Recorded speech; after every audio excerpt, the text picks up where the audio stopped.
Conclusión. Al enfermo, los médicos le recomiendan sabiamente un cambio de aires y escenario. Gracias al cielo, este no es todo el mundo. El castaño de Indias no crece en Nueva Inglaterra y es raro oír al sinsonte. El ganso silvestre es más cosmopolita que nosotros, desayuna en Canadá, almuerza en Ohio y se despluma para pasar la noche en alguna bahía del sur. Incluso el bisonte, hasta cierto punto, marcha al paso de las estaciones y pace en los pastos de Colorado hasta que una hierba más verde y más dulce le espera en Yellowstone. Sin embargo, pensamos que si se bajaran las barreras del ferrocarril y levantáramos muros de piedra en nuestras granjas, pondríamos límite a nuestras vidas y sellaríamos nuestro hado. Si os eligieran para ocupar un cargo municipal, desde luego no podríais ir a la Tierra del Fuego este verano, aunque nada os impediría ir a la Tierra del Fuego del infierno. El universo es más amplio que nuestras perspectivas. Deberíamos mirar con más frecuencia por encima de la borda de nuestra embarcación, como pasajeros curiosos, y no hacer el viaje como marineros estúpidos hilando estopa. La otra parte del globo no es sino la casa de nuestro corresponsal. Nuestro viaje es una singladura circular y los médicos no prescriben su medicación más que para enfermedades de la piel. Unos se apresuran a ir al sur de África para cazar jirafas, pero seguramente esa no es la pieza que buscan. Decidme, ¿cuánto tiempo pasaría un hombre cazando jirafas si pudiera? La agachadiza y la becada proporcionan también un raro esparcimiento, aunque confío en que sea juego más noble dispararse a sí mismo. Dirige tu mirada al interior y encontrarás 1000 regiones en ti mismo por descubrir. Recórrelas y serás un experto en la cosmografía doméstica. ¿Qué significa África? ¿Qué occidente? ¿No está nuestro interior en blanco en el mapa? Podría ser negro como la costa cuando lo descubriéramos. ¿Serían la fuente del Nilo, del Níger, del Mississippi o el paso del noroeste por este continente lo que encontráramos? ¿Son esos los problemas que más preocupan a la humanidad? ¿Es Franklin el único hombre que se ha perdido para que su mujer se tome tan en serio la tarea de encontrarlo? ¿Sabe el señor Grinnell dónde está él mismo? Seamos Mungo Park, los Lewis, Clark y Frobisher de nuestras propias corrientes y océanos. Exploremos nuestras latitudes más altas con barcos cargados de víveres para mantenernos si es necesario y amontonemos las latas vacías hasta la altura del cielo como señal. ¿Se ha inventado la comida en conserva solo para conservar la comida? Seamos un Colón para enteros continentes nuevos y mundos dentro de nosotros. Abramos canales nuevos, no para el comercio, sino para el pensamiento. Todos los hombres son señores de un reino comparado con el cual el imperio ternal del zar es un estado diminuto, un montículo de hielo. Sin embargo, habrá quien sea patriota sin tener respeto por sí mismo y sacrifique lo más importante a lo menos. Amará el suelo que albergue su tumba, pero no tendrá simpatía por el espíritu que anima su arcilla. El patriotismo es un gusano en su cabeza. ¿Cuál fue el sentido de aquella expedición a los mares del sur, con todos sus desfiles y coste, sino un reconocimiento indirecto del hecho de que hay continentes y mares en el mundo moral respecto a los cuales cada hombre es un istmo o un afluente, que aún no han sido explorados y que es más sencillo navegar miles de millas a través del frío y la tormenta y los caníbales en un barco del gobierno con 500 hombres y muchachos para ayudarnos que explorar a solas el mar privado, el Atlántico y el Pacífico de nuestro ser? Erret et extremos alter scrutetur iberos, plus habet hic vitae, plus habet ille viae. Que vayan y escruten los extraños australianos. Yo tengo más Dios, ellos más camino. No vale la pena dar la vuelta al mundo para contar los gatos de Zanzíbar. Sin embargo, hacedlo mientras no tengáis otra cosa mejor que hacer y tal vez encontraréis algún agujero de Simer por el que llegar por fin al interior. Inglaterra y Francia, España y Portugal, la Costa Dorada y la Costa de los Esclavos se sitúan frente a este mar privado, pero ningún barco se ha aventurado a perder de vista la tierra, aunque sea el camino seguro hacia la India.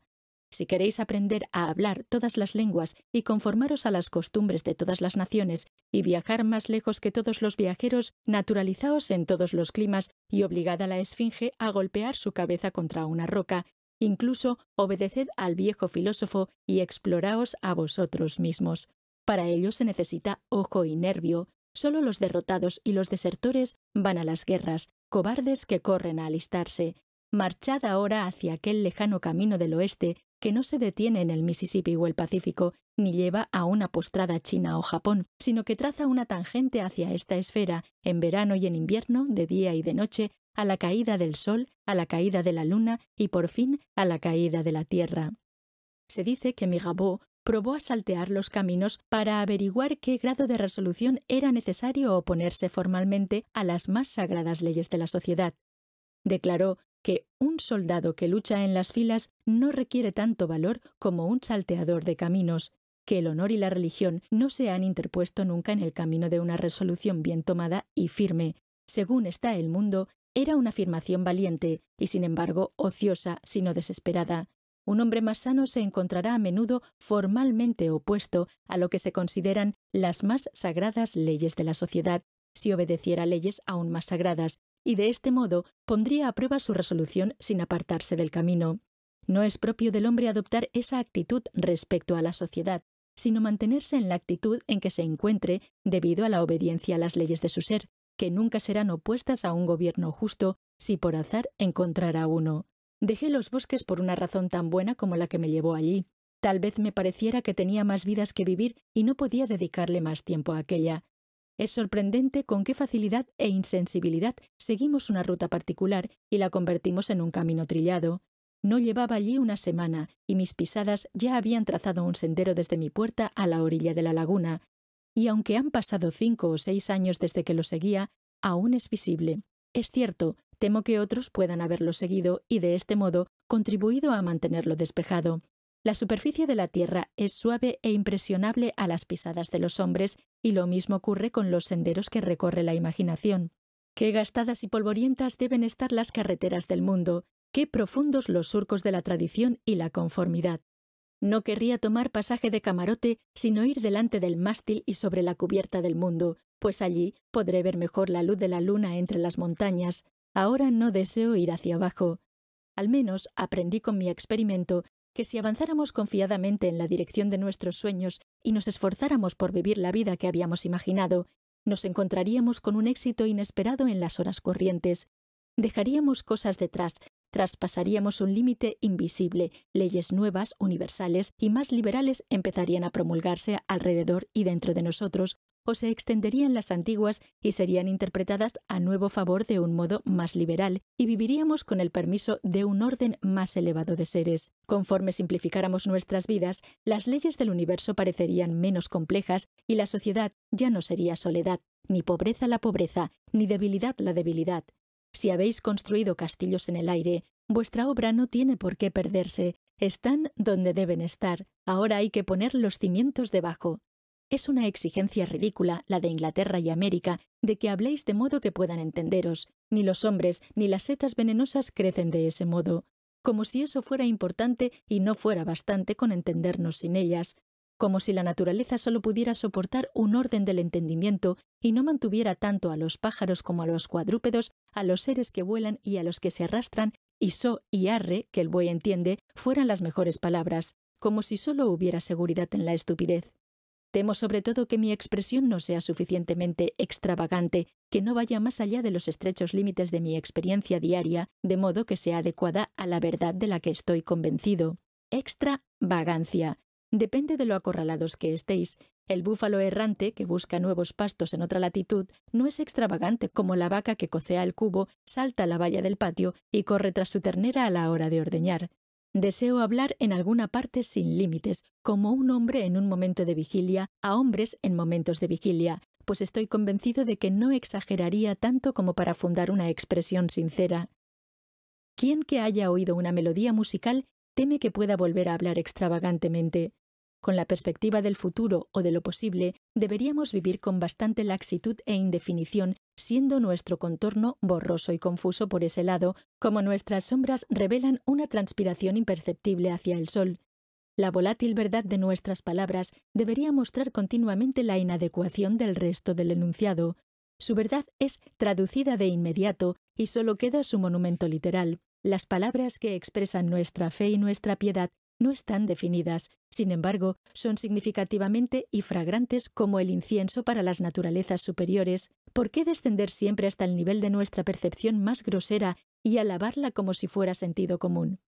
El sentido más común es el sentido de los hombres que duermen y se expresa con ronquidos. A veces tendemos a clasificar a quienes están dotados de un ingenio y medio con quienes solo tienen la mitad de ingenio, porque solo apreciamos una tercera parte de su ingenio. Algunos encontrarían faltas en el matiz rojizo de la mañana si se levantaran tan temprano. Pretenden, he oído decir, que los versos de Kabir tienen 4 sentidos diferentes: ilusión, espíritu, inteligencia y la doctrina exotérica de los Vedas. Pero en esta parte del mundo se considera motivo de queja que los escritos de un hombre admitan más de una interpretación. Si Inglaterra trata de curar la enfermedad de la patata, ¿no habrá nadie que trate de curar la enfermedad del cerebro, que se extiende de un modo mucho más amplio y fatal? No creo haber alcanzado la oscuridad, pero estaría orgulloso si no se encontrara otra falta más fatal a ese respecto en mis páginas que la que se encontraría en el hielo de Walden. Los consumidores del sur se quejaban de su color azul, que es la prueba de su pureza, como si fuera fangoso, y preferían el hielo de Cambridge, que es blanco, pero sabe a mala hierba. La pureza que aman los hombres es como las brumas que rodean la tierra y no como el éter azul que está más allá. Algunos ensordecen nuestros oídos diciéndonos que nosotros, los americanos y en general los modernos, somos enanos intelectuales comparados con los antiguos, incluso con los isabelinos. ¿Pero qué importa eso? Un perro vivo es mejor que un león muerto. ¿Tendrá que colgarse un hombre por pertenecer a la raza de los pigmeos en lugar de intentar ser el pigmeo más alto? Que cada uno se ocupe de lo suyo y trate de ser como ha sido creado. ¿Por qué hemos de apresurarnos desesperadamente por tener éxito y en empresas tan desesperadas? Si un hombre no guarda el paso con sus camaradas, tal vez sea porque oye un tambor distinto. Que siga la música que oye, por distinto que sea su ritmo o por lejana que suene. No es importante que madure tan pronto como el manzano o el roble. ¿Tendrá que convertir su primavera en verano? Si la condición de las cosas para las que hemos sido creados aún no se cumple, ¿con qué realidad podríamos sustituirla? No naufraguemos en una realidad vana. Nos esforzaríamos por elegir un cielo de cristal azul sobre nosotros mismos si cuando estuviera hecho estuviéramos seguros de que seguimos viendo el verdadero cielo etéreo más allá como si no existiera el primero. Había un artista en la ciudad de Kourou dispuesto a lograr la perfección. Un día se le ocurrió hacer un bastón. Teniendo en cuenta que el tiempo es un ingrediente de las obras imperfectas y que no forma parte de las perfectas, se dijo a sí mismo: el bastón será perfecto en todos los sentidos, aunque no haga otra cosa en la vida. Fue enseguida al bosque en busca de madera, pues había resuelto que no haría el bastón con un material inapropiado, y mientras buscaba y rechazaba una rama tras otra, sus amigos le fueron abandonando, pues fueron envejeciendo en su trabajo hasta morir, aunque él ya no envejeció. La singularidad de su propósito y resolución y su elevada piedad le habían dado, sin que lo supiera, la eterna juventud. Como no se había comprometido con el tiempo se apartó de su camino y suspiraba a distancia porque no podía con él. Antes de que hubiera encontrado una rama apropiada, la ciudad de Kourou se había convertido en venerables ruinas y el artista se sentó sobre sus escombros a descortezar la rama. Antes de que le hubiera dado forma, la dinastía de los Kandahar se extinguió y con la punta de la rama el artista escribió en la arena el nombre del último de aquella raza y luego acabó su obra. Cuando hubo alisado y pulido el bastón, Kalpa ya no era la estrella polar, y antes de que hubiera adornado la cabeza del bastón con piedras preciosas, Brahma se había despertado y dormido muchas veces. ¿Por qué me detengo a mencionar esto? Cuando la obra recibió el último toque, se convirtió de repente ante la mirada del asombrado artista en la más hermosa de las creaciones de Brahma. Al hacer un bastón, había creado un nuevo sistema, un mundo de plenas y hermosas proporciones, en el cual, aunque las viejas ciudades y dinastías habían desaparecido, otras más hermosas y gloriosas habían ocupado su lugar. El artista se dio cuenta, por el montón de virutas que aún había a sus pies, de que, en lo que a él y su obra se refería, el tiempo que había transcurrido había sido una ilusión, y que no había pasado más tiempo del que se requiere para que una sola centella del cerebro de Brahma caiga e inflame la hojarasca de un cerebro mortal. El material era puro y su arte era puro. ¿Cuál podría haber sido el resultado sino maravilloso? Ningún otro aspecto que podamos darle a la materia resultará al fin tan beneficioso como la verdad. Solo ella es adecuada. En la mayoría de las ocasiones no estamos donde estamos, sino en una posición falsa. Por una falta de firmeza en nuestra naturaleza, suponemos una situación y nos colocamos en ella, y por tanto estamos en dos situaciones a la vez y es doblemente difícil salir. En los momentos de cordura solo tenemos en cuenta los hechos, la situación tal y como es. Decid lo que tengáis que decir, no aquellos a los que estéis obligados. Una verdad cualquiera es mejor que un engaño. A Tom Hyde, el calderero, cuando ya estaba en el cadalso, le preguntaron si tenía algo que decir. «Decidles a los sastres», contestó, «que no se olviden de hacer un nudo en el hilo antes de dar la primera puntada».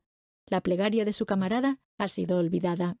Por mediocre que sea vuestra vida, aceptadla y vividla. No la esquivéis ni la denostéis. No es tan mala como vosotros. Parece más pobre cuando más ricos sois. Quien a todo le saca punta encontrará faltas incluso en el paraíso. Amad vuestra vida por pobre que sea. Tal vez tengáis una hora grata, conmovedora, gloriosa, incluso en un asilo. El sol poniente se refleja en las ventanas de la casa de la caridad con el mismo resplandor que en la morada del rico. La nieve se funde en su puerta igual de pronto en primavera. No veo sino que un hombre tranquilo pueda vivir tan contento aquí y albergar pensamientos tan joviales como en un palacio. Creo que el pobre de la ciudad suele vivir la vida más independiente de todas. Tal vez sea suficientemente magnánimo para recibir sin recelo. La mayoría piensa que está por encima de tener que ser mantenida por la ciudad, pero a menudo ocurre que no está por encima de ser mantenida por medios deshonrosos, lo que debería ser indecoroso. Cultivad la pobreza como un jardín de hierbas aromáticas, como la salvia. No debe preocuparos lograr más cosas, sean vestidos o amigos. Dad la vuelta a los viejos, volved a ellos. Las cosas no cambian, cambiamos nosotros. Vended vuestras ropas y conservad vuestros pensamientos. Dios proveerá para que no os falte compañía. Si estuviera confinado en el rincón de una buhardilla el resto de mi vida, como una araña, el mundo seguiría siendo tan grande mientras tuviera mis pensamientos conmigo. Un filósofo decía, a un ejército de 3 divisiones podríamos quitarle al general y ponerlo en desbandada, pero ni siquiera al más abyecto y vulgar de los hombres le podríamos quitar su pensamiento. No busquéis con tanta ansia vuestro desarrollo, ni someteros a demasiadas influencias que puedan obrar sobre vosotros. Todo es disipación. La humildad, como la oscuridad, revela las luces celestiales. Las sombras de la pobreza y la mediocridad nos rodean. Y mirad, la creación se ensancha con nuestra mirada. A menudo nos recuerdan que si nos dieran la riqueza de Creso, nuestros fines deberían seguir siendo los mismos y nuestros medios esencialmente los mismos. Aunque la pobreza restrinja vuestra esfera de acción y no podáis comprar libros ni periódicos, por ejemplo, quedaréis limitados a las experiencias más significativas y vitales. Os veréis obligados a tratar con la materia prima que proporciona más azúcar y vigor. Cuando la vida está en los huesos es más dulce. Entonces ya no podéis ser frívolos. Nadie pierde en un nivel inferior por la magnanimidad en uno superior. La riqueza superflua solo puede comprar cosas superfluas. No hace falta dinero para comprar lo que el alma necesita. Vivo en el ángulo de una pared de plomo, en cuya composición se vertió una pequeña aleación del metal de las campanas. A menudo, en el reposo del mediodía, alcanza a mis oídos un confuso tintinnabulum del exterior. Es el ruido de mis contemporáneos. Mis vecinos me cuentan sus aventuras con damas y caballeros famosos y a cuántos personajes notables conocieron en la cena, pero no estoy más interesado en esas cosas que en los contenidos de Daily Times. El interés y la conversación versan principalmente sobre la moda y los modales, pero un ganso sigue siendo un ganso vista como vista. Me hablan de California y Texas, de Inglaterra y las Indias, del hombre señor, de Georgia o de Massachusetts, fenómenos transitorios y pasajeros, hasta que estoy listo para saltar de su patio como el buey mameluco. Prefiero seguir mi camino, no ir de procesión con pompa y en desfile por un lugar ilustre, sino caminar junto al constructor del universo si puedo. No vivir en este inquieto, nervioso, bullicioso, trivial siglo XIX, sino estar de pie o sentado pensativamente mientras pasa. ¿Qué celebran los hombres? Todos forman parte de un comité de preparativos y cada hora esperan el discurso de alguien. Dios es solo el presidente de turno y Webster su orador. Quiero sopesar, decidir, gravitar hacia lo que me atrae con más fuerza y derecho, no colgar del ástil de la balanza para pesar menos. No suponer algo, sino tomar las cosas como son, viajar por el único sendero por el que puedo viajar y en el cual ningún poder se me resiste. No me produce satisfacción empezar a trazar un arco antes de haber puesto cimientos sólidos. No juguemos a patinar sobre hielo delgado. Hay un fondo sólido en cualquier parte. Leemos que el viajero le preguntó al muchacho si el pantano delante de ellos tenía un fondo duro. El muchacho replicó que lo tenía, pero el caballo del viajero se hundió hasta las cinchas y le dijo al muchacho: «Creía que me habías dicho que esta ciénaga tenía un fondo duro». Lo tiene, respondió el muchacho, pero no ha recorrido ni la mitad del camino que lleva hasta él. Lo mismo ocurre con las ciénagas y las arenas movedizas de la sociedad. Un muchacho crecido lo sabe. Solo es bueno lo que se cree, dicho o hecho en una rara coincidencia. No querría ser como los que insisten absurdamente en meter un clavo en un listón o un reboque. Algo así me quitaría el sueño por la noche. Dadme un martillo y dejadme que me percate de dónde hay que perforar. No os fiéis de la masilla. Clavad el clavo hasta fijarlo tan confiadamente que podáis despertaros por la noche y pensar en vuestro trabajo con satisfacción, un trabajo en el que no os diera vergüenza invocar a la musa. Así, y solo así, Dios nos ayudará. Cada clavo clavado será un remache más en la máquina del universo si hacéis vosotros el trabajo. Dadme la verdad más que amor, dinero, fama. Me senté a una mesa donde había buena comida y vino en abundancia y un servicio solícito, pero no había sinceridad ni verdad, y me marché con hambre de aquel inhóspito banquete. La hospitalidad fue tan fría como los helados. Creo que no habría hecho falta hielo para congelarlos. Me hablaban de la antigüedad del vino y de la fama de la cosecha, pero yo pensaba en un vino más añejo, más reciente, más puro, de una cosecha más gloriosa que no habían recogido y no podían comprar. El estilo, la casa, el terreno y las diversiones no son nada para mí. Fui a visitar a un rey, pero me hizo esperar en el vestíbulo y se comportó como un hombre incapacitado para la hospitalidad. Había un hombre en mi vecindario que vivía en el hueco de un árbol. Sus modales eran tan verdaderamente regios. Me habría ido mejor si le hubiera visitado a él. ¿Cuánto tiempo seguiremos sentados en nuestros porches practicando ociosas y rancias virtudes que cualquier trabajo haría impertinentes? Como si alguien pudiera empezar el día con resignación y contratar a un hombre para que cultivara sus patatas y por la tarde acudir a practicar la mansedumbre y la caridad cristianas con premeditada bondad. Consideremos el orgullo chino y la sofocante complacencia de la humanidad consigo misma. Esta generación tiende a congratularse de ser la última de una estirpe ilustre y en Boston, Londres, París y Roma, pensando en su larga descendencia, habla satisfecha de sus progresos en el arte y la ciencia y la literatura. Hay actas de las sociedades de filosofía y elogios públicos de los grandes hombres. El buen Adán contempla su propia virtud. Sí, hemos hecho grandes cosas y entonado canciones divinas que nunca morirán. Es decir, mientras nosotros las recordemos. ¿Dónde están las sociedades ilustradas y los grandes hombres de Asiria? ¡Qué jóvenes filósofos y experimentadores somos! No hay uno solo de mis lectores que haya vivido una vida humana en su integridad. Tal vez sean estos los meses de primavera de la vida de la raza.